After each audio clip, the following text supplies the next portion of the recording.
Welcome to the Sports Scouting Report podcast with Lee Brecheen. Hi, everyone. You're listening to the Sports Scouting Report. I'm your host, Lee Brecheen. We've got a great guest today, someone I've known for a long time and talked to recently. I hate that we hadn't talked in the last maybe 2 or 3 or 4 years, but 10 years ago we had him on our TV show. I knew him way back when he had just finished playing pro football with the Chicago Bears. And I always joke with him about that old fog bowl that he was MVP of that nobody could see on TV. But Sean Smith has joined us, former Grambling State star, Chicago Bear star. Thank you, Sean, for taking the time. You're all the way in Georgia talking to us. Oh, yeah, Lee. I happened trying to rehab the body. Had a small incident, and I'm trying to revive. Well, you're a tough man, Sean. I mean, You've been through a lot. Your son's been through a lot. We're going to talk about that later in the show. But I wanted to talk to you about your old days at Grambling College for the late Eddie Robinson. And I remember you were quoted the other day. I saw in the Chicago Tribune you were quoted as saying, playing for Ditka, he liked to cuss a lot. And then Eddie Robinson, he wasn't a cusser, but, boy, he was tougher. I remember you were quoted as saying Grambling was a tougher staff, pushing you.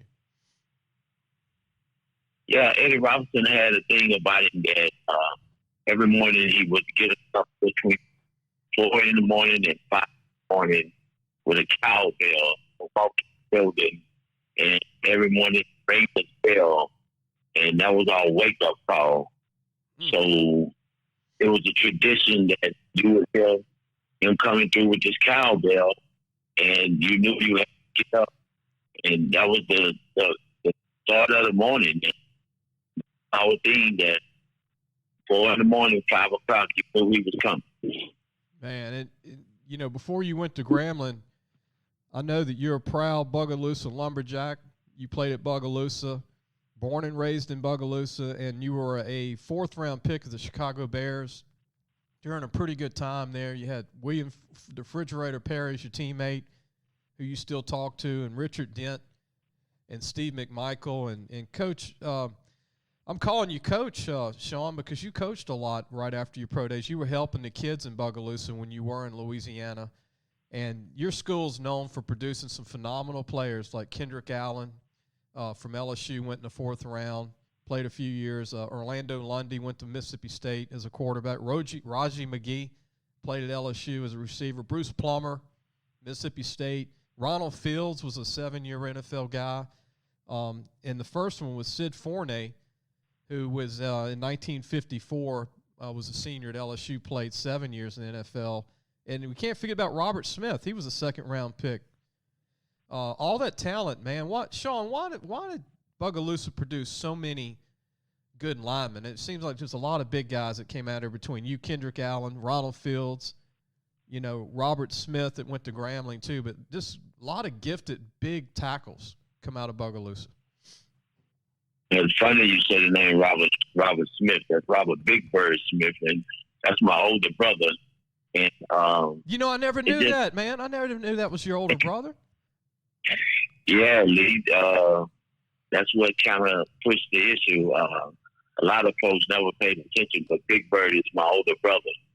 And it's funny because when I went to the NFL, Bird would get an injury somewhere, and the coaches would ask him, do you know of anybody that could take your place, Big Bird? And, yeah, I know a kid that can come in here and start right now. I could make a phone call and call him if you would be interested in taking it. And Bird would call me and say, hey, man, would you like to come and play for this team right now? And he would call me, and I would end up playing for that team. And the coach would laugh, and when I get there, and they'd be like, Bird, how you know this kid? Bird said, hey, this is my younger brother.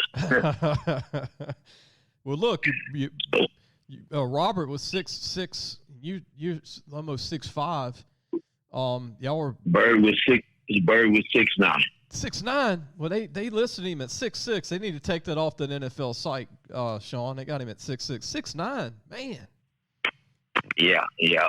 But the thing was, it must be something that we always say. Lewis Murray, our head football coach at Bogalusa High, said it must be something in the water because we had several kids who won Adams. Um, we had a lot of guys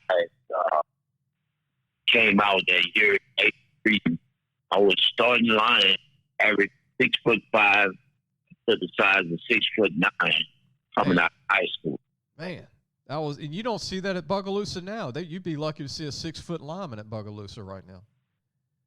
Yeah, and that's what me and Bruce Summer been looking at now. For some reason, the size of the kids been average size. We got a kid coming out now, Rasheed Roberts. Yeah, really good player. Yeah, Raheed Roberts. He's standing around 6 foot. I think Raheed is like 6'5", running a 4.5. Yeah, running a 4.5 40 receiver. Versatile. He can play defensively end. I mean, take that back. He's a DB as well, and a tight end and a receiver. So, I mean, we do have several kids, but it's not the liners that's coming out that size no more. We got receivers that's coming out that size. So it's a versatile in the kids' side. You know, it's got to be something in the water in Bogalusa. Yeah. But we always had a saying that it's something in the paper mill. I'll tell you what, Sean. Speaking of Roberts, the receiver class at 221. I mean, he's about 6'4", about 200, and he can run 4.4. I thought he was good enough to go to LSU or any of these big-time D1s. I hope he signs with a big school. He was committed. We talked about it to Memphis. But here's a guy that I'm surprised Deion Sanders hasn't went after because he's taken all these big names. And what do you think of the SWAC now that Deion's in Jackson State? And I think it's bringing a lot of exposure to the SWAC, right, Sean, with all the big names he's bringing?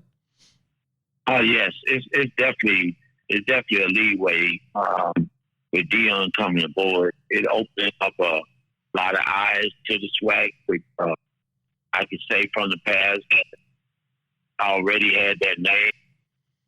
It's just a new inspiration that the eyes is coming back because when me and Bird was coming out back in the day, I remember the SWAC had already had one of the big recruiting classes coming back out in the days because you had Jerry Rice, you had Robert Big Bird Smith, you had Willie Toddens.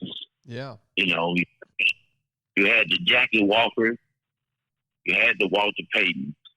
You know, the names was already out there. Jackie Slater was a good one. Yeah, Jackie Slater was my teammate up in San Francisco. You had the Leslie Fraser. You know, you had the guys. So I mean, the names just carry for the days to come. But now it's good to see that you got Deion that's fight back, and even like the straight hand. I mean, it's fair, but it's a new refreshing due to what's going on with the price in the U.S. right now. That the eyes is back on that, so it's good to see. We're going to take a quick break. Sean, don't go anywhere. We got Sean Smith, the former Chicago Bear defensive tackle, Bogalusa Lumberjack, and Grambling State football star, former D tackle. We're going to talk about the adversity he's been going through and his son and everything, and talk about the Bears, get his thoughts on Eddie Robinson, the late Eddie Robinson, and Mike Ditka from the Bears. We'll be right back. Listen, whatever you're driving right now, Tommy Harvey wants it. Bring it in to Harvey Subaru, Lexus of Shreveport, Bossier City, or John Harvey Toyota. They're paying big bucks for all trades right now. They'll cut you a check right there. Tell them Lee sent you. Welcome back. You listen to the Sports Scouting Report. I'm your host, Lee Brecheen. Today's guest is Sean Smith. Sean, talk about your days at Grambling playing for the late Eddie Robinson. You had mentioned I'd seen in an article how Ditka was not he didn't hold back on anything. What was Ditka like compared to Eddie Robinson? I mean, overall, I know we talked about it a little bit earlier, but you said Ditka, he didn't hold his tongue on anything, huh? Nah, Ditka was a player coach. I got to give him that. He would walk up to practice and intervene for, let's get it on, and you had to produce. I never forget, we were down in the dungeon, and he walked in, and it was rookie camp, and he said, I'm only going to keep 3 of you guys. And he was talking about the first 3 draft picks, and we didn't have but 1 and 2, and I was number 4 draft pick. So that means I was originally number 3, but I was pushed to the number 4. So that means he was keeping Ron Morris and the quarterback at the time. Got to forgive me, Lee. You know how the concussion syndrome works. You're not talking about McMahon, huh? Jim McMahon? No, not McMahon. The young guy we had. Hardball. I know who you're talking Jim about. Hardball. Yeah. It Ron Mars and Jim Hardball. So we sitting in the rookie camp, and all the young guys sitting there, and everybody like, well, who's gonna be this number 3? So I'm sitting there. I raise my hand, and they telling me, put your hand down, bro. I'm like, no, I'm not gonna put my hand down. So Ditka said, so what the hell you got your hand for? I said, well, Coach, I got a problem. He said, what's your problem? The hell, Coach, I can't go home. I can't go home, Coach. And the guy's like, you mean you can't go home? And my daddy told me I can't come back home. So he told us, get the hell out of there. So, I mean, it's just the fact that he was such a player's coach that when you showed up, you had to practice. But the practice wasn't nothing like the practice that Eddie Robinson did. Eddie Robinson believed it. And you got up that morning at 5 o'clock. You could practice from 5 o'clock to 3 o'clock. I mean, from 5 o'clock to 8 o'clock in the morning, and make it to class, eat your breakfast, make it to class, and function to a 3 o'clock practice that evening. And that was the difference between the coaches that, you know, you in a professional level. Yeah. And then in college, you're in a whole different level. Sean, you know what people don't realize about way back then, and you know this, and you can tell the people, but when you were drafted back in those days, in 1987, the Bears were coming off that Super Bowl. They didn't need players, so it wasn't a guarantee that you're going to make the team. And here you are, a 4th-round pick, and like you said, they weren't going to keep half the draft picks. And I mean, you made that team, and you know they had an all-star cast of starters. There wasn't anybody breaking into that lineup from coming off that Super Bowl. And like you said, I mean, now today when a guy goes in the 4th round, he's guaranteed to get $800,000 starting out. Yeah. But you were just in camp trying to make the team as a 4th-round pick. Yeah, and that's the funny part, Lee. And when we got there, it was known that the Bears might not even keep 7 guys on the squad. And that was known that the numbers were real short compared to how they do it today. If you in them top numbers, you guaranteed that you're going to stay. Back then, you was fighting a spot to even be on the squad. With the guarantees today, the kids, if you even in the top rounds, you guaranteed at least $250,000. That's crazy. Back in them days, you not even guaranteed $80,000. Isn't that crazy how it's changed, Sean? Yeah, and that's why I said, you know, we was 20 years before our time, but it was a blessing because we appreciate what we got, and you know, we learned a lot. And we always say, you know, growing up from the household that we brought up, and the way we was raised, we had great parents. You know, it was a blessing that, you know, that we had an opportunity to play, and we learned from it. That you had to get out there and earn a spot. So, you know, day to day, you had to get out there and fight. Well, I'm glad you said that for young kids, listening, Sean. I'm glad you said that about earning and working toward it and earning it. And because, nothing's given in this world, as you know. And back in those days, you definitely earned every rep to get in a game, make a team, make every dollar. And now you see a rookie make a team, not even as a draft pick, and they're guaranteed $500,000. Oh, yeah. And that's what I try to teach the kids now, because we have another young kid coming out.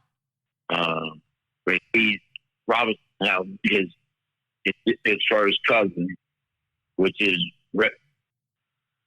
Renars Morris. He's good. He's really good. Yeah. That's number 3. And he's a good DB, and he have a great opportunity. Bogalusa have a lot of kids that are coming out, and the exposure is there for them. And the biggest thing is they have to learn to get in the position and work ethics. You have to be ready for the work ethics, and you have to put in the work. Yeah. So what we do every year, me and Bruce Plummer, my brother Robert Big Bird, as well with Ronald Fields, Roger McGee, and Kendrick Allen, we still host summer camps for the kids. And, we invite everybody to come out. With the last camp we held in 2018 with one of your favorite kids, Terrence McGee. Oh, man. I love Terrence. Yeah, great guy. Terrence was our last featured kid. Every year we bring in somebody that's a feature. And that's what we do every year. Make sure we bring in a local player to feature. And Terrence was our last feature in 2018 before the virus hit. Yeah. So it's been a blessing. We can host camps and bring it back in a main feature. And I don't know if you knew this, but Terrence McGee interned with us in college and stuff, and worked with us while he was in the NFL. He worked with us, and you did too. You worked with us when you were done with the NFL with Louisiana. Yeah, that's how we met. Right. That's how me and you got started, and that was the blessing that I always look back on. That was the inspiration to get you started in your own business, and that was one of the best stories that I always talk about. That when me and you walked in that family house that day, and the honesty that me and you had when we looked in that parent face, and that father looked at me and you and asked, "Can my kid make it to the next level?" And me and you walked outside and told that father the truth. Yeah. And from that day forward, you said, "I think I can start my own business and be truthful to a business besides selling something that they don't really need." And I was so proud of you that day because you started your own program. Yeah, appreciate that, man. It means a lot.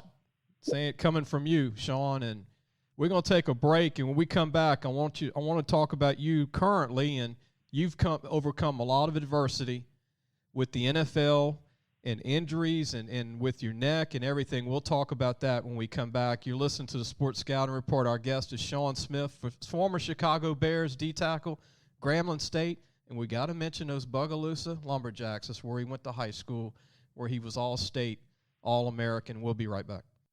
Looking for a used car? Harvey Autos has 3 dealerships, which means 3 times the used vehicles. They've got everything from fuel-efficient compacts to luxury models, even hybrids, and certified pre-owned with a warranty.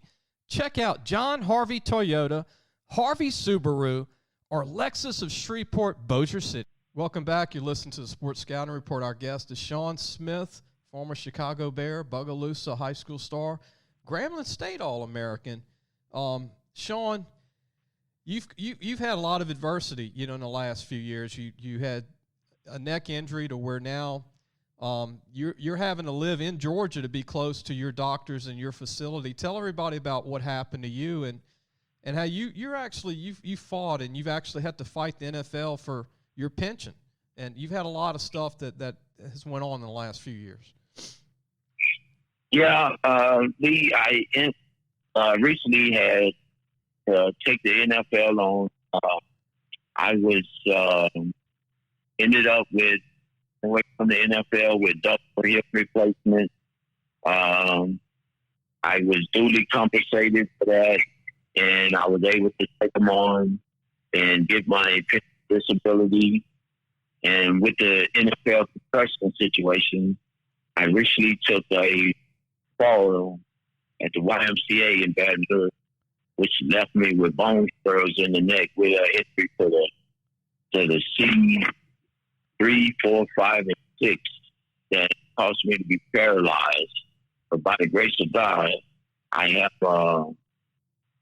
paralysis, and I'm able to move all my limbs, and I'm now in the process of standing and walking now, and in the rehab at the Shepherd Spine Center, and day to day is fighting to get back up on my feet. And by the grace of God, things is coming back on. So, man, that's great. Sean, I want to mention this, man. You showed me a picture of you the other day, and I remember you being 300 and something pounds. But I'm gonna tell you, man, you look good, man. You look like how much you weigh now? Because you look good now. Right about now, I'm probably about 270. Man, you look 200, man. I just had to knock some of the weight down due to the situation and having machines that I worked on. I just had to cut back on some of the weight. Just trying to get the body back in shape and get myself to be able to reach back in and positioning my body. So it's just been a different challenge, but God been good, and with the help of my family and friends here in Baton Rouge, NFL Atlanta chapter been a big help.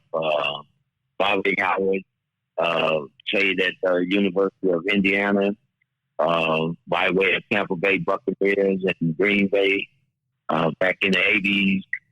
We did the NFL chapter here in Atlanta. Mr. McLean been a big inspiration to me by way of my chapter out of New Orleans. Been a big help. I mean, when it comes to the NFLPA, my guy's been stepping up. It's something to see when you get down in situations that the NFL guys can rally around and really step in and be a big inspiration. Matt Dissett, Nam Hodges, I mean, the guys that out of my chapter really came in. It's been a big help to me, as well as to my family, as well as to my friends, the guys from Grambling, Eddie Robinson III. It's been a big change in my life. Sean, let me mention this, man. As a friend, you ever thought about writing a book, man? At some point, writing a book about your life? Yeah, Lee. I think when I do return, I will give the story, kind of the story to somebody, and I think it's gonna be me. Because you've done the top of the valley to the bottom and back to the middle, going back to the top. Friend. I mean, you've done it all in the last few years. And, and I have been approached by different journalists, and I think that if I do sit down, the opportunity would be me and you, because we get a chance to talk about a lot of things. We've been through a lot of things. I think this time I'll sit down and me and you. Right now, I'm in the process. My son, Jordan, my youngest son, Jordan Smith, has just had an incident where him and his friends from LA, and he was out boating, and he did a dive off the boat and hit some shallow water, and he just cracked his feet 6 and 7. So right now we set up a GoFundMe, Jordan Smith, organized by Patrick Stone. So I'm fighting this situation with paralyzation with him as well. And it's really got me at the standstill because here I am, a father that's in a wheelchair, polarized, and now I got to fight the same situation with my son and can't really be there and do the things I need to do for him, being that I'm in the same situation that my son is in. And it's kind of hard to leave, but, you know, by grace and mercy, I know that we will overcome this situation. Yeah. Because, as you say, with the upbringing that I had, I never put nobody in the standard that I'm better than them. So I know I teach my kids that anything that get in your way, you can overcome it. So I just pray that, you know, we get through this, and I know that God will make a way. So that's why whenever I host them camps, the first thing I tell a kid, respect. And they ask me, Coach, why you always say respect? You got to learn to respect yourself, respect others, and give God his praise. Because without him, none of us will make it in this world. Yeah, that's correct. Amen on that, Sean. I want to, you know, I told you the other day, my mom's going through cancer right now, 8 years, and she broke her neck 15 years ago. And you know, it's always, you know, I lost my dad before I was 30, right when I started the magazine. When I met you, my dad died. And so, I mean, yeah, we got a lot in common with adversity and dealing with everything, but you're going to be okay, man. You're a strong guy. Your son's going to be fine. And look, anything you want to mention about your son, any website they can go to help for him? Yeah. Right now we have a GoFundMe, Jordan Smith, organized by Patrick Stone. And anyway, that anybody that help us out, help him well, basically my focus is all about him. As far as me, I take, you know, God has been good to me. The NFL has been good to me. My friends, Clemente Gordon, Rodney Millicent. Man, I mean, guys, did it for me. Ed Scott, Calvin Nicholas. I recently lost a friend, Joe Williams. Keith Adams, Ricky Warren. Booker Little, Eddie Robinson III, the Robinson family, Jimmy Nicholson, Pastor Smitty, Pastor Nicholson. I mean, it's been hands and my cousins. Been a host of people that's been good. That's good, man. It's just been out.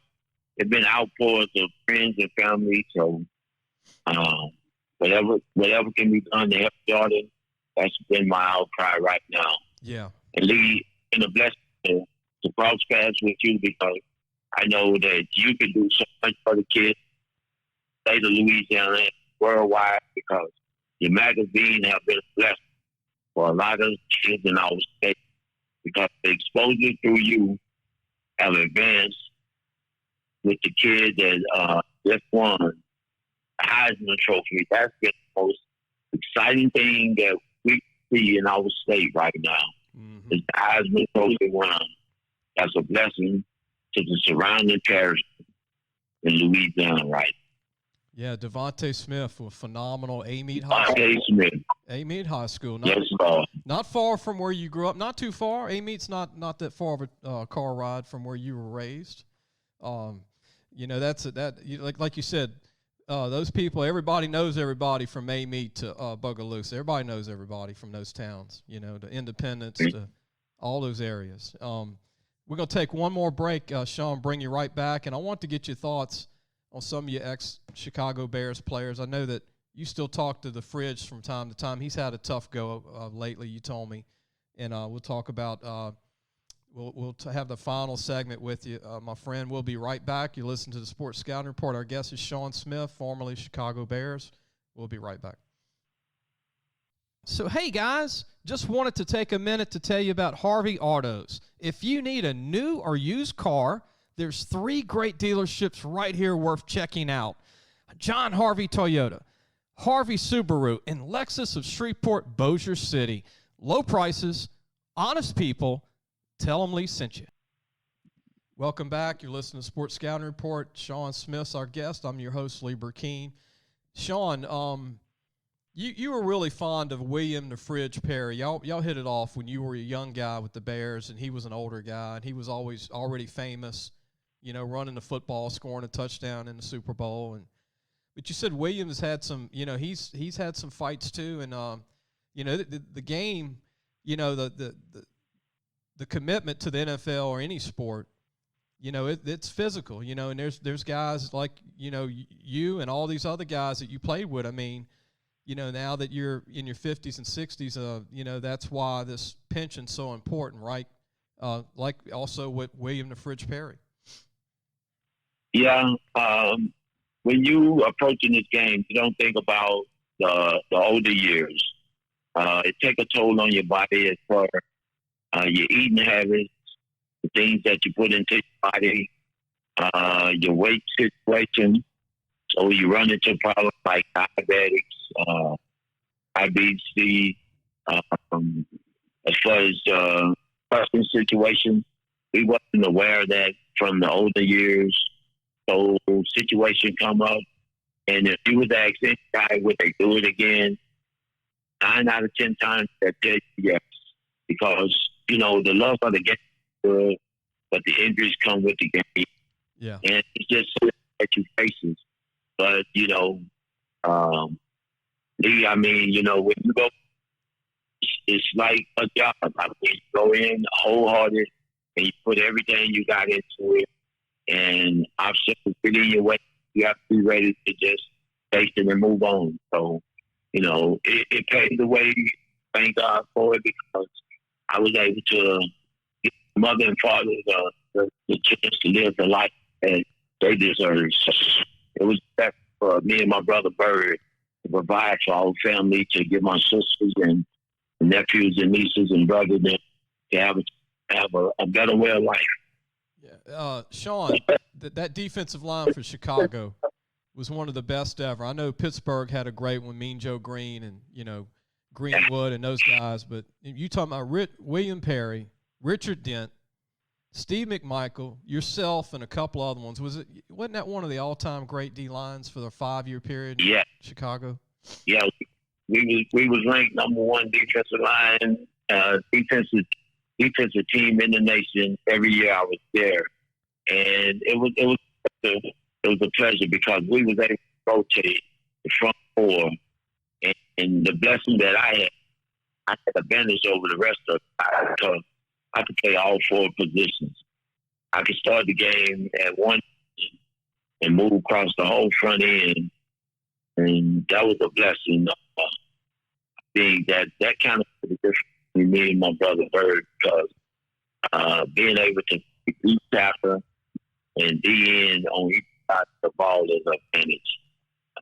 But the advantage came because I could even play on the offensive side of the ball. And the versatility, what I try to tell kids today, you have to be able to play all types of sports in order to be versatile.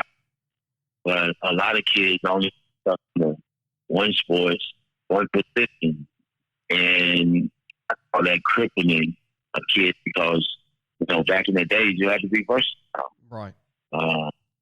And size doesn't matter in the game of football. It's your versatility in the size of in sports. Always, you have to be versatile. Always tell linemen, the better the feet, the better the prospect. Oh yeah. Finish tackles, you're going to be a college player. If you don't finish tackles, you don't finish blocks, they're not going to recruit you as heavily. If you just kind of put your hands on somebody and you don't move them, or if you're a skill guy, learn how to block, run track, get your speed down, play basketball, get your feet better, get your vertical better. If you're a lineman like you did, play basketball. Like you said, we're getting away from that. And Sean, it's a shame that we're doing that, because that developed the Andrew Whitworths, the Sean Smiths. Yeah. Andrew Whitworth wouldn't be playing pro football right now if he wasn't the athlete he is at 330 pounds, 6'7". He played basketball at West Monroe. If he wouldn't have played basketball, he wouldn't have had those feet.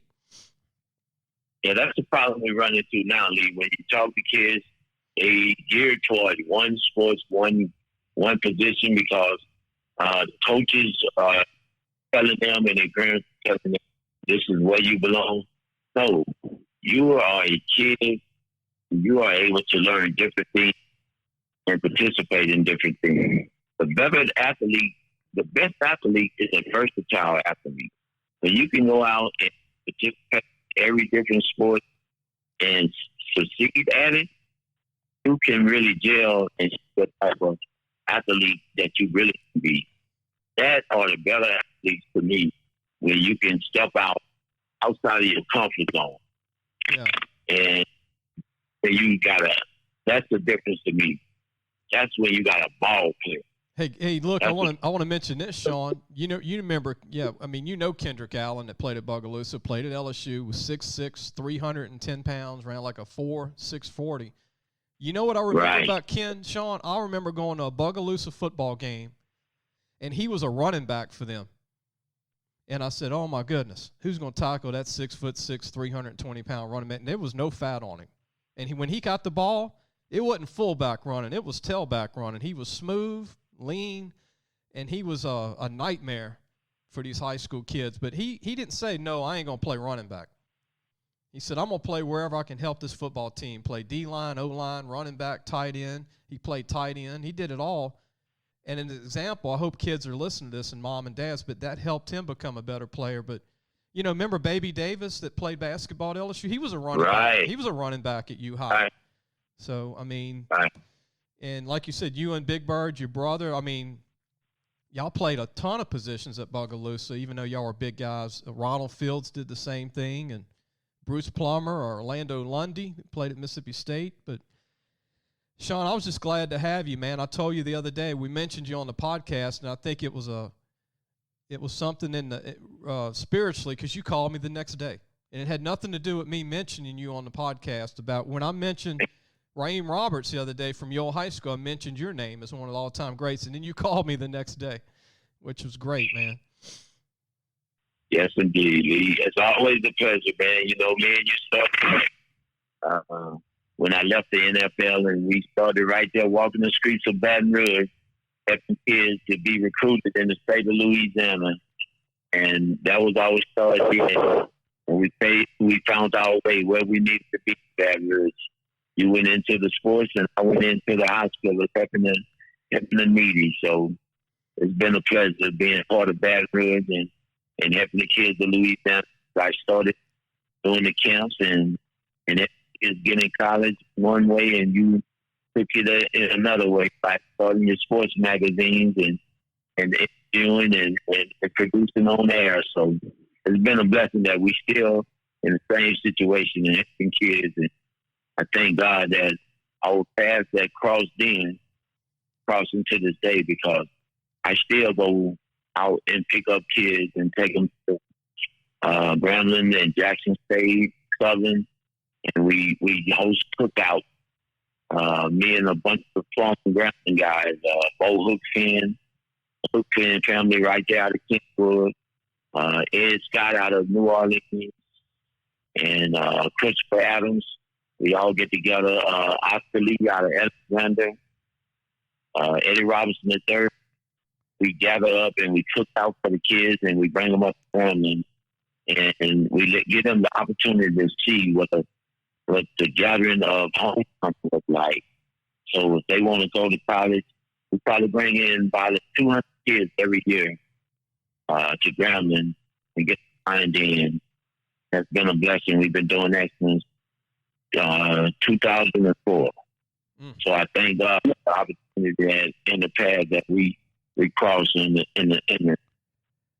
level that we've been on since we met, Lee. Met in 1991, Sean. That was a long. It seemed like yesterday. 1991. 1991. Sean, man, yes, indeed. God bless you and your family.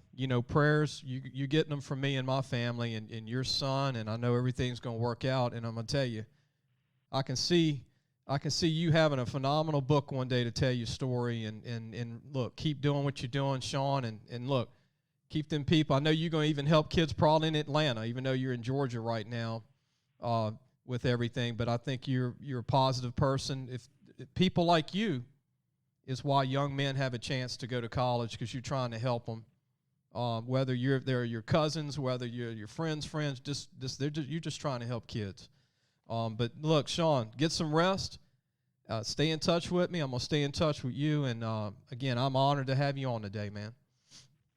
Thank you, Lee, and looking forward. Don't hang up. Don't hang up. I'm going to end the show. Everybody can go to lafootballmagazine.com. We've got stories on different high schools this week. Check it out.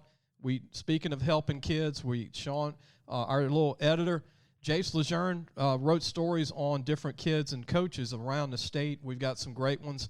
St. James High School, we talk about having 5 Division I DBs this year, Sean, seniors, and a junior DB that's a D1. But we talk about their D-backfield having 6 pick-sixes and over 26 interceptions this year at St. James High School.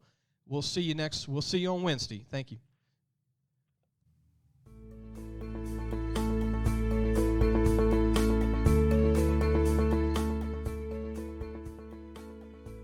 Thanks for listening to the Sports Scouting Report podcast with Lee Brecheen.